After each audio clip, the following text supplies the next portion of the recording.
Hello, class 6th student. Today we start chapter number 3, Fiber to Fabric. Paheli and Bhujo won the first prize in a science quiz competition held at their school. They were very excited and decided to use the prize money to buy clothes for their parents. दो बच्चे हैं जिनका नाम पहेली और बुजो है। वो उनके स्कूल में एक साइंस क्विज कंपटीशन हुआ था। तो वहाँ से जीतने के बाद उन्होंने मतलब सोचा कि वो उन पैसों से अपने पेरेंट्स को क्लोथ्स गिफ्ट करेंगे। When they saw a large variety of cloth material, they got confused.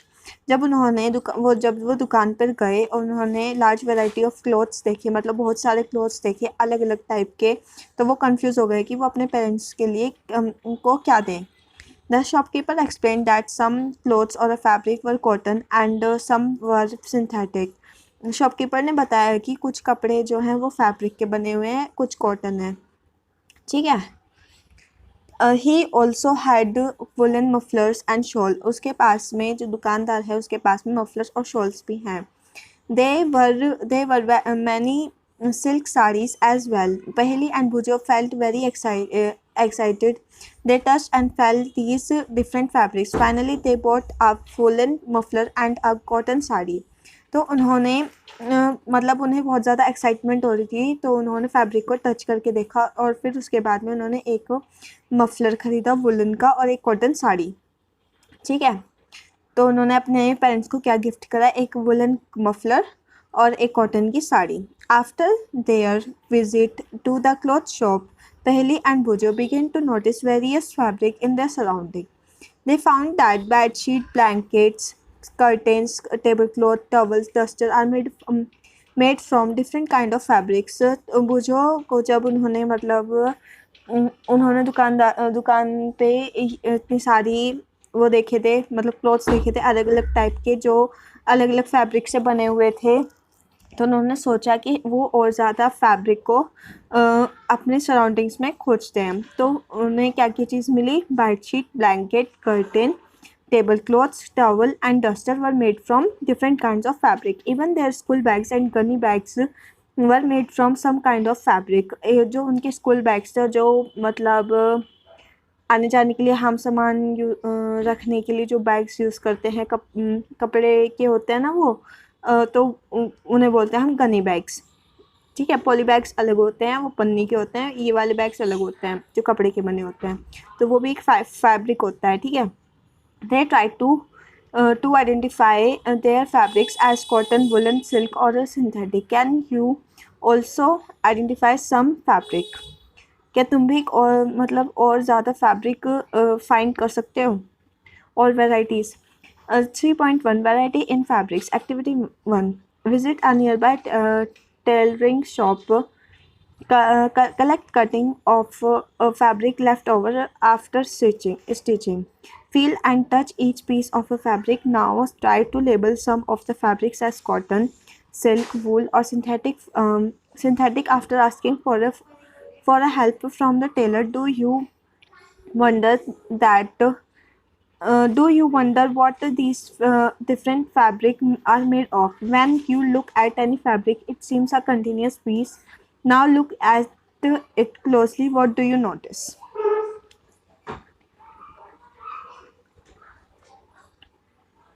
हमने एक फैब्रिक क्लॉथ लिया, जैसे फिगर 3.2 में दिखा रखा है। उसके स्क्वायर पीस करें, उसके ठीक है, कॉटन, सिल्क और वुलन का अगर हम उसे टच करेंगे तो हमें मतलब उससे क्या पता चलता है कि फैब्रिक होता क्या है। तो activity number 2, select a piece of a cotton fabric you labelled in activity 1। हम उस क्लॉथ में से एक कॉटन का पीस लेंगे, टुकड़ा लेंगे। ठीक है, स्क्वायर पीस लेंगे। Now try to find a loose thread और yarn at one of the edge and pull it out. तो उसके जैसे किनारे, जैसे हम कोई कॉटन का जैसे कपड़ा काटते तो उसमें से किनारे निकल जाते हैं ना, धागे से निकल जाते हैं, तो उस ये बोल रहा है कि उसमें से एक थ्रेड निकाल लो। ठीक है। थ्रेड को हम यार्न बोलते हैं। ठीक है। If no loose yarn are visible, you can gently pull one out with a pin. अगर मतलब उसका कॉटन के कपड़े को काटने के बाद में धागे नहीं निकल रहे हुए दिखाई दे रहे तो एक पिन लो और पिन से उस धागे को बाहर की साइड में पुल करो, जैसे इसमें फिगर 3.3 में दिखा रखा है. Pulling a thread from a fabric, you can gently pull one out with a pin or a needle. We find that fabric is made up of yarn arrange together. What are this yarn made up of. तो ये जो धागे हैं वो बने हुए किस चीज़ करते हैं. ठीक है. Activity number 3, fibre. Take out a yarn from a piece of a cotton fabric. जो कॉटन का वो जो टुकड़ा था उसमें से हमने yarn के धागे मतलब वो yarn का मतलब क्या, थ्रेड को निकाल लिया, धागों को निकाल लिया. Place this piece of a yarn on a table. और उन धागों को टेबल पे रखा. Now press one end of the yarn with your thumb. जैसे 3.4 फिगर में दे रखा है वैसे करना है. ठीक है. टेबल पे रख के दोनों साइड से ऐसे अंगूठे से दबाना है उसे. Scratch the other end of your yarn along its length with your nail as shown in figure 3.4. Do you find that at this end the yarn split up into thin strands. Figure 3.5 में हम अगर पहले तो हम एक धागा लेंगे, धागे को ऐसे फिगर 3.4 की तरह रखेंगे दोनों साइड में, मतलब उस पर अंगूठा रखेंगे. फिर उसे ऐसे मतलब वो करके उसको मोड़ के ऐसे 3.5 की तरह उसका ऐसे बना लेंगे. ठीक है. मोड़ के इसको. You might have observed something similar when you try to thread a needle. Many a time the end of the thread is separated into a few thin strands. Uh, this make it difficult to pass the thread through the eye of the needle. The thin strands of a thread that we see are made up of a still thinner strand called fiber. जो हमने ये धागे को ऐसे मोड़ के figure 3.5 की तरह ऐसे बनाया था, तो हम उस चीज़ को क्या बोलेंगे, उस कॉटन के थ्रेड को हमने जो निकाला था उसको ऐसे मोड़ा था, उसको हम क्या बोलेंगे, फाइबर. ठीक है. Fabric are made up of a yarn. जो फैब्रिक है वो ऐसे धागों से बनता है. And yarn are further made up of fibre. और जो धागे हैं वो किससे बनते हैं, फाइबर से. जो फैब्रिक है वो धागों से बनता है और जो धागे हैं वो फाइबर से बनते हैं. Where do these fibre come from. और ये फाइबर आता कहाँ से. The fibre of some fabric such as cotton, jute, silk and wool are obtain from plants and animal. जो फाइबर है वहाँ से of some fabric such as cotton, jute, silk and wool are obtain from plants and. और ये जो cotton, jute और silk और वूल है ये कहाँ से आते हैं, हमें कहाँ से मिलते हैं, प्लांट और एनिमल से. These are called natural fibres. जो चीज़ हमें प्लांट्स और जो फाइबर हमें उससे एनिमल और प्लांट से मिलता है उसे हम क्या बोलेंगे, natural fibre. Cotton and jute are example of fibre obtain from plants. Cotton और जूट ऐसे एग्जाम्पल हैं फाइबर के जो हमें प्लांट से मिलते हैं. वूल और सिल्क ऐसे एग्जाम्पल हैं जो हमें एनिमल से मिलता है. Wool is obtain from the fleece of a sheep और अ गोट. मतलब उसकी स्किन से मिलता है. ठीक है. गोट की वूल, ऊन.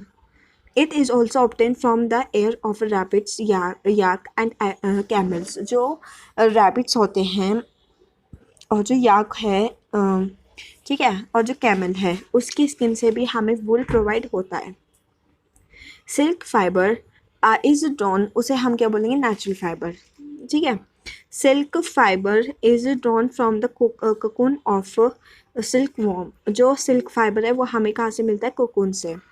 For thousands of years, natural fibers were the only ones available for making fabrics. In the last 100 years or so, fibers are also made from chemical substances which are not obtained from plants or animal sources. These are called synthetic fibers. वो fibre जो हम मतलब जो हम अपने आप बनाते हैं, जो एनिमल और प्लांट से हम नहीं लेते, ठीक है, वहाँ से नहीं बनते, जिसे हम अपने आप बनाते हैं वो हम क्या बोलेंगे, उन्हें क्या बोलेंगे, जो मैन मेड फाइबर्स हैं उन्हें बोलते हैं सिंथेटिक फाइबर. ठीक है.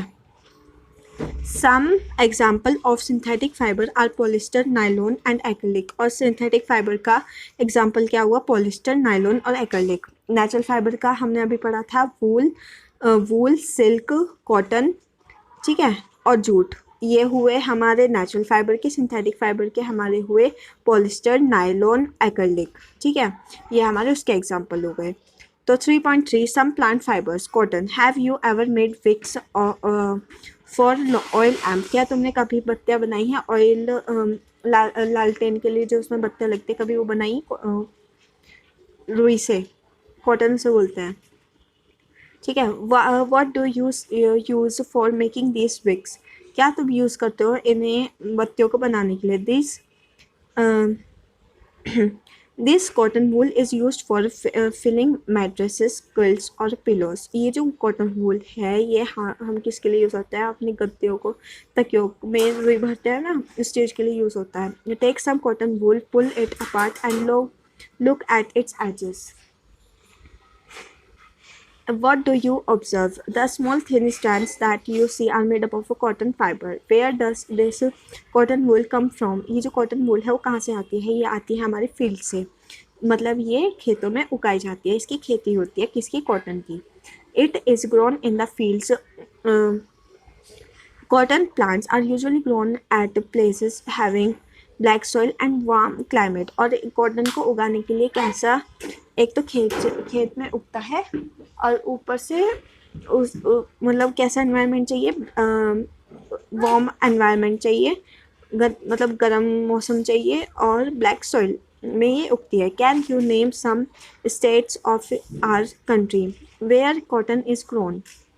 क्या तुम ऐसी स्टेट्स बता सकते हो हमारी कंट्री की जहाँ पे कॉटन उगाई जाती है? The fruits of the cotton plant, cotton bolls are often size of a lemon. जो देखो फिगर 3.6 में ये जो रुई का खेत दिखाया गया है, कॉटन का जो फील्ड दिखाया गया है,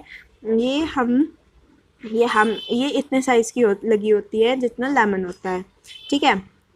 After maturing, the balls burst open and seeds covered with cotton fiber can be seen. Have you ever seen a cotton field that is ready for picking? क्या तुमने कभी ऐसा देखा है कि जैसे कॉटन उगाई गई, वो तैयार हो गई खेतों में, और फिर उसे मतलब लेने के लिए जाते हैं ना, औरतें लेने के जाते हैं, आदमी लेने के लिए जाते हैं उसे वहाँ से, तो कभी ऐसे देखा है? It looks like a field covered with snow. ऐसा लगता है ये रुई का खेत ऐसा लगता है जब ये तैयार हो जाता है जैसे स्नो हो, बर्फ़ डली हो खेत में। From these balls, cotton is usually picked by hand. Fibers are then separated from the seeds by combing. This process is called ginning of a cotton. Fiber are separated then from the seeds.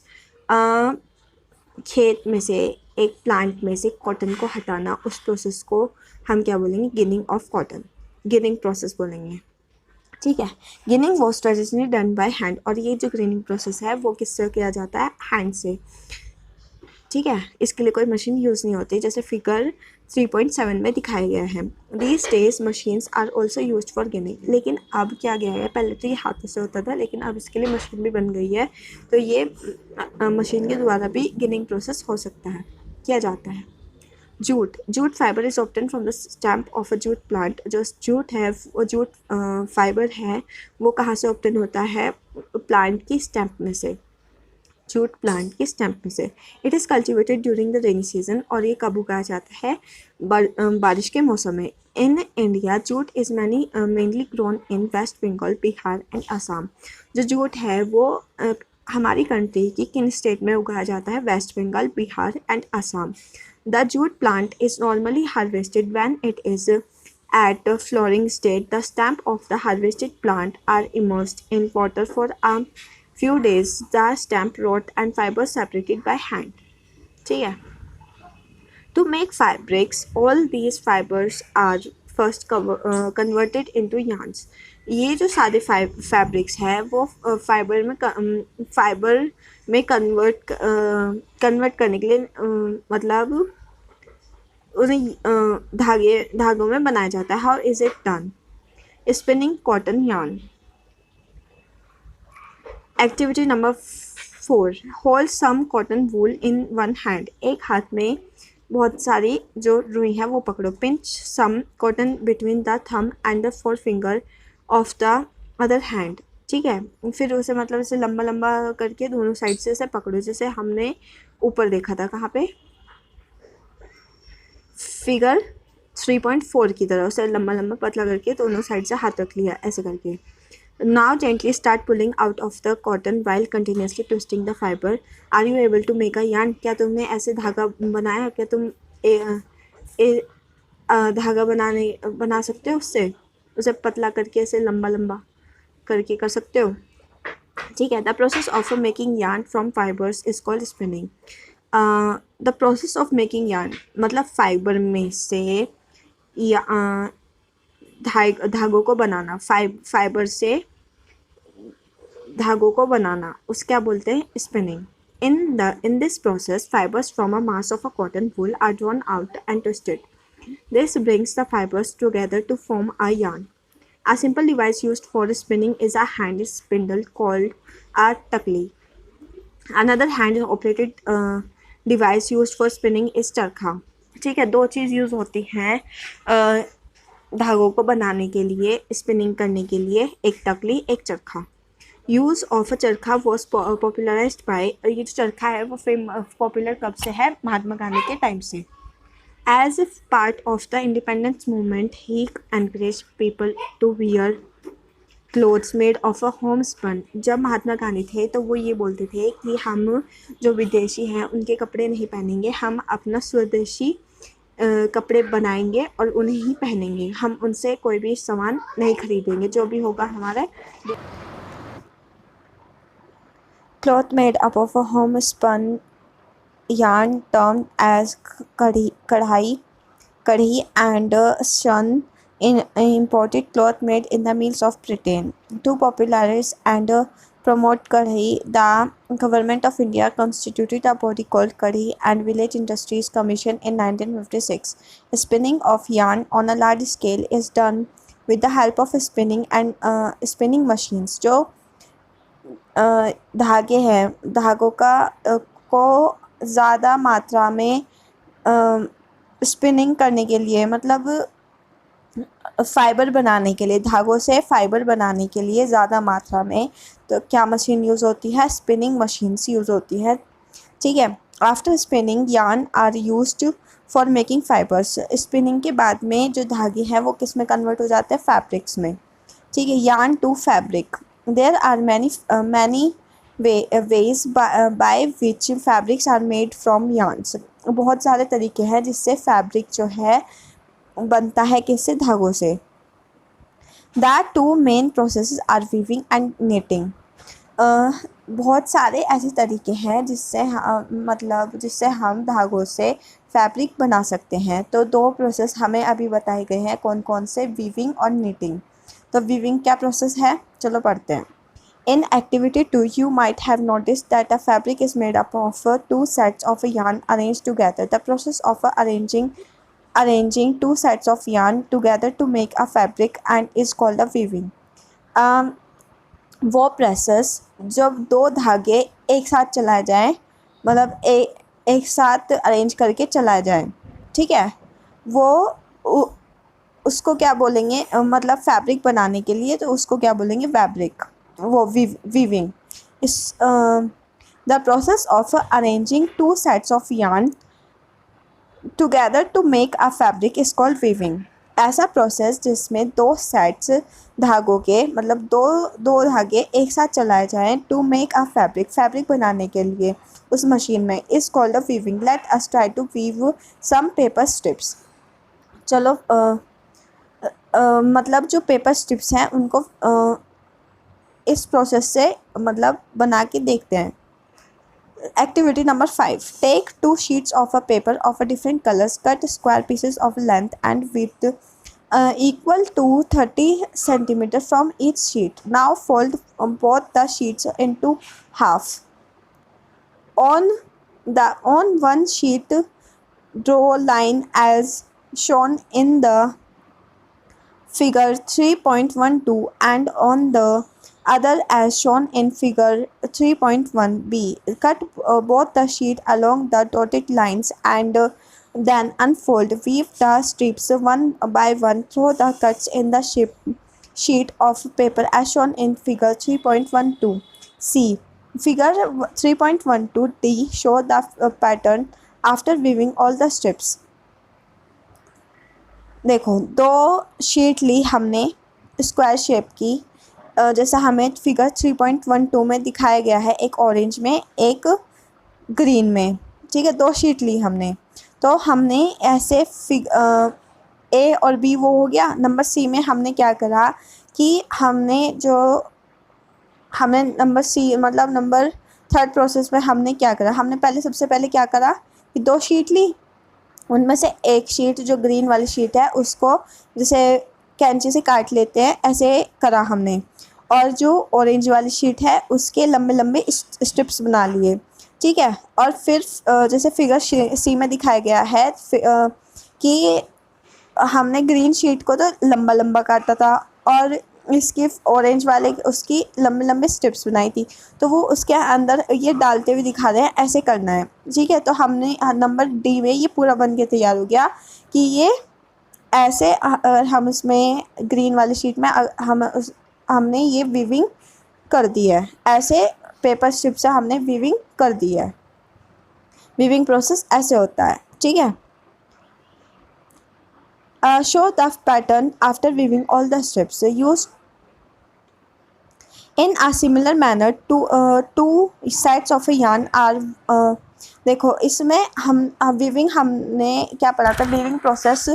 Weaving process वो होता है जो हम दो धागों को लेकर fabric बनाते हैं। तो हमने इसमें दो शीट ली थी, जिसमें से एक की तो कर दी थी हमने कटिंग, ठीक है, और एक को काट लिया था स्ट्रिप्स में। तो जो स्ट्रिप्स में काट लिया था उस वाले को हमने दूसरे वाले उसमें डालना था। तो उस प्रोसेस को हमने क्या बताया था, वीविंग। उससे क्या बन गया, हमारा ये शीट जो बन के तैयार हुई ये हो गई एक तरह की फैब्रिक बन के तैयार हो गया, ठीक है। इस तरीके ऐसे बांध लिया हमने, ठीक है। In a similar manner two sets of a yarn are woven to make a fabric. ऐसे ही हम दो धागों को लेंगे और उन्हें ऐसे करके फैब्रिक में कन्वर्ट करेंगे, इसी टाइप से। The yarn are much thinner than are paper strips. जो धागे हैं वो हमारी जो पेपर के जो स्ट्रिप्स हैं वो उससे बहुत ज़्यादा लाइट होंगे, बहुत हल्के होंगे, बहुत पतले होंगे, ठीक है। Of course weaving of a fabric is done on looms. The looms are either hand operated और पावर ऑपरेटेड। हैंडलूम जैसे फिगर 3.12 में जैसे ये जो लेडी है वो ऐसे हाथ से काम कर रही है, ऐसे हैंडलूम होते हैं, ठीक है, operated. Knitting. Have you noticed how sweaters are knitted. क्या तुमने कभी स्वेटर बुनने वाली, मतलब जैसे कोई मम्मी बनाती हैं, घर में दादी हैं, नानी हैं, वो स्वेटर बनाती है, उनको देखा है कभी बनाते हुए। In knitting a single yarn is use to make a piece of fibre. देखो, वीविंग में दो धागे लेते हैं, उसे हम यूज़ करते हैं फैब्रिक बनाने के लिए। और जो नीटनिंग है उसमें सिर्फ वन थ्रेड यूज़ करते हैं, वन yarn यूज़ करते हैं फैब्रिक बनाने के लिए। इसमें ये डिफरेंस है। Have you ever pulled the yarn from a torn pair of socks? What happens? A single yarn get pulled out continuously as the fabric get unraveled. Socks and many other clothing items are made up of knitting fabrics. Knitting is done by hand and also on machines. जो neatening process है वो हम हाथ से भी बना सकते हैं और मशीन से भी, ठीक है। उससे कपड़े जो हैं हम हैंड से बना सकते हैं, उससे कपड़े जो नीटिंग प्रोसेस से हम हैंड से भी कपड़े बना सकते हैं और मशीन से भी। तो हम एक सॉक्स लेंगे, सॉक्स में से अगर हमने एक धागा निकाल दिया ऐसे, वो ना पूरा का पूरा उधड़ता हुआ चला जाता है, ठीक है। तो वो किससे बना हुआ है, नीटनिंग प्रोसेस से बना हुआ है, ठीक है। Weaving and knitting are used for making different kinds of fabric. These fabric are used for a variety of clothing items. History of clothing material. Have you ever wondered what a material people use in Asian time for clothes. क्या तुमने कभी सोचा है क्या use करते थे वो पहनने वो जो पुराने लोग हैं वो मतलब क्या पहनते थे, क्या यूज़ करते थे अपने शरीर को ढकने के लिए? It appears that in those times people used the bark and big leaves of a trees or animal skin and furs to cover themselves.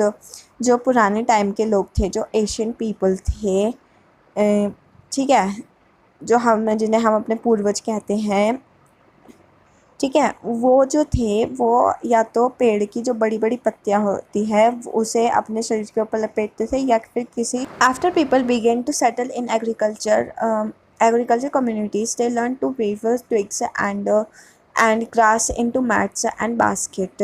जैसे जैसे मतलब टाइम बढ़ता गया तो वैसे ही उन मतलब जो इंसान है उसने सीख लिया कि घास से मैट्स और चटाई बनाना और बास्केट बनाना। Vines, animal fleece or hair were twisted together into long strands. These were woven into fabrics. The early Indians wore fabrics made out of cotton that grew in a region near the river Ganga. Flax is also a plant that give natural fiber. In ancient Egypt, cotton as well as flax were cultivated near the river Nile and were used for making fabrics. पुराने time में जो Egypt country है उसमें जो cotton है और flex ये भी फैब्रिक है, ये जो रिवर है वहाँ पर नाइल उसके पास में ये उगाए जाते थे और यूज़ होते थे फैब्रिक बनाने के लिए। In those days stitching was not non. Stitching मतलब उस टाइम पे जो वहाँ वो जो लोग थे उस टाइम में जो उस समय के जो लोग थे वो नहीं जानते थे कि कपड़े को कैसे सिलते हैं। People simply drive the fabrics around different parts of their body. वो क्या काम करते थे, बस उस फैब्रिक को उन्होंने बनाया, ठीक है, वहाँ से उन्होंने वो फैब्रिक लिया, उसको बनाया और अपने शरीर पर सिर्फ लपेट लिया। वो लपेटना जानते थे, वो उस चीज़ को सिलना नहीं जानते थे, मतलब कि कपड़ा कैसे बनता है वो नहीं जानते थे। Many different ways of wrapping fabrics were used with the invention of the sewing needle. People started stitching fabrics to make जब से हम मतलब फिर थोड़ा सा और टाइम बढ़ा जब से मतलब इंसान ने से सुई का निडल का इन्वेंशन हुआ तब से वो जो लोग थे जो अपने शरीर पे से स्किन को या फिर उस फैब्रिक को लपेट लेते थे वो सीख गए उसे कैसे सिलते हैं उस निडल की मदद से जब से उसका इन्वेंशन हुआ। Stitched clothes have gone through many variation since this invention but is it not amazing that even today sari, dhoti, lungi और turban is use as a unstitched piece of fabric. लेकिन ऐसा ये अमेजिंग बात है कि जो साड़ी है और धोती है और लुंगी है, जो टर्बन है, ये ऐसी चीज़ है जो सिली नहीं जाती, सिर्फ ये एक कपड़ा होता है जिसे हम लपेट के मतलब अपने शरीर को ढक सकते हैं, ठीक है। Just as there is a large variety in the food eaten all over our country, a large variety exists also in fabrics and clothing items. Cotton roll को हमने गिनिंग करके फाइबर बनाया, फाइबर्स को हमने स्पिनिंग करके yarn बनाया, धागे बनाए, धागे को नीटिंग और वीविंग करके फैब्रिक बना दिया, ठीक है। कॉटन वूल कीवर्ड्स है हमारे, cotton wool, fabric, fibre, knitting, spinning, weaving, yarn, ठीक है। Summary: There is a variety of a clothing material or a fabric such as cotton, silk, wool and polyester. Clothes के जो material हैं, variety of clothes है, कौन कौन से हैं, fabric such as cotton, silk, wool और polyester. Second point, fabrics are made from yarn which in turn are made from fabrics. Fabrics जो है वो धागों से बनता है, मतलब धागों से फैब्रिक बनता है और धागे जो है वो फाइबर में कन्वर्ट हो जाते हैं। फाइबर आर आइदर नेचुरल और सिंथेटिक। जो फाइबर है वो या तो नेचुरल होता है या सिंथेटिक होते हैं, दो प्रकार के होते हैं। फाइबर्स जो हैं दो प्रकार के होते हैं, नेचुरल या synthetic. Cotton, wool, silk, jute are some natural fibres and nylon, polyester are some example of synthetic fibres, ठीक है। Fibres like cotton and jute are obtain from plants. जो फाइबर है कौन कौन से, कॉटन और जूट, वो किससे हमें मिलते हैं, प्लांट से। The process of making yarn from fibres yarn को धागों को the process of making yarn मतलब धागों को बनाना किससे, फाइबर से, उसको हम क्या बोलेंगे, स्पिनिंग, ठीक है, हमने अभी पढ़ा था। Fabric from yarn is made by weaving and knitting. Fabric का बनना किससे? धागों से, वीविंग और नीडनिंग प्रोसेस से। ठीक है, thank you so much for watching my video. Bye bye.